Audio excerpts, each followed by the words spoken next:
નમસ્કાર મિત્રો, હું રાજેશ દવે, ઓડો વોર્ડ કાઉન્સિલર, અમદાવાદ શહેર.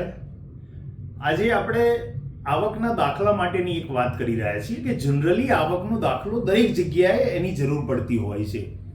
તો આવકનો દાખલો જે વિદ્યાર્થીઓ ભણતા હોય છે એની સ્કોલરશિપ માટે, આયુષ્યમાન કાર્ડ માટે અથવા સરકારી કોઈ પણ સ્કીમ હોય તો એના માટે આવકનો દાખલો એક મહત્વનો દસ્તાવેજ છે. આવકનો દાખલો લેવા માટે અરજદારે આધાર કાર્ડ છે, રેશનિંગ કાર્ડ છે, જો એ ભાડે રહેતા હોય તો એનો ભાડા કરાર છે. આ ઉપરાંત એને એફિડેવિટ કરાવવાની હોય છે. પેલી 3 રૂપિયાની કોર્ટની ટિકિટ છે, 50 રૂપિયાનું સ્ટેમ્પ છે અને બીજા તલાટી પાસેથી પણ એ લઈ શકે છે.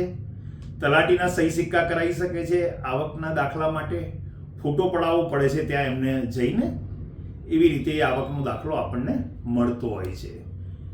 ત્યારબાદ ખાસ નોંધો કે ગુજરાત સરકારના ઠરાવ મુજબ આવકના દાખલાની વય મર્યાદા નાણાકીય રીતે 3 વર્ષની હોય છે અને એને 3 વર્ષ સુધી સાચવવામાં આવે છે.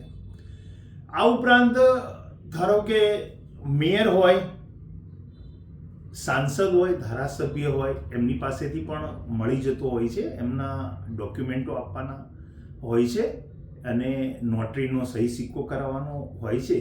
એ પણ એક પ્રક્રિયા માન્ય રાખવામાં આવતી હોય છે.